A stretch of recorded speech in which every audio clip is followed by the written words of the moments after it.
ایک دن حضرت موسیٰ علیہ السلام سے ایک غریب آدمی نے درخواست کی کہ آپ اللہ کے نبی ہیں اور کلیم اللہ ہیں۔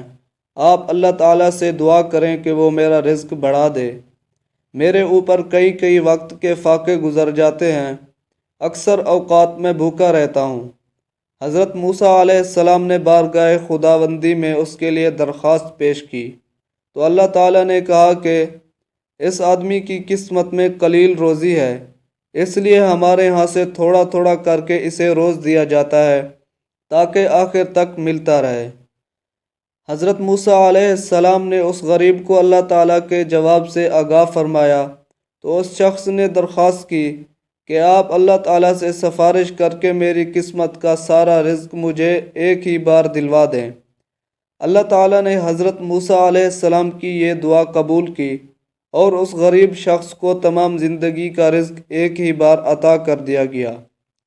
اس شخص نے فوراً ایک لنگر خانہ کھول دیا اور اعلان کر دیا کہ جس شخص کے کھانے کا انتظام نہ ہو وہ ہمارے لنگر خانے سے پیٹ بھر کر کھانا کھا سکتا ہے۔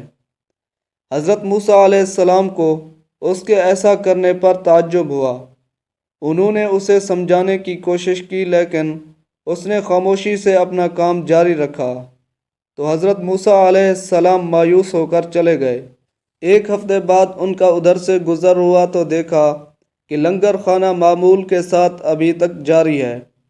دوسری مرتبہ وہ 1 ماہ بعد گزرے اور پھر تیسری مرتبہ 6 ماہ بعد ادھر سے گزرنا ہوا تو آپ نے دیکھا کہ لوگ پہلے کی طرح پیٹ بھر کر لنگر خانے سے کھانا کھاتے ہیں۔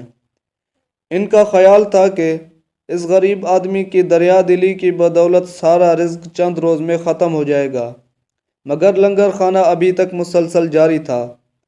آپ نے اللہ تعالیٰ سے عرض کی، یا اللہ، یہ کیا ماجرا ہے؟ اس کا رزق تو بہت تھوڑا تھا لیکن وہ تھوڑا سا رزق ابھی تک ختم نہیں ہوا بلکہ دوسرے غریبوں کے لیے بھی مسلسل لنگر تقسیم ہو رہا ہے۔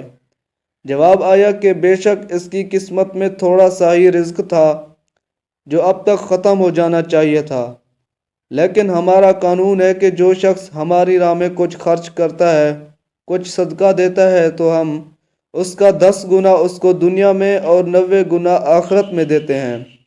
یہ شخص بھی اس قانون کی بدولت ابھی تک اپنا رزق کھا رہا ہے۔ یہ ہماری راہ میں خرچ کرتا ہے تو اس کا 10 گنا ہم اسے دنیا میں ہی دے دیتے ہیں، جس سے اس کا رزق مسلسل بڑھ رہا ہے۔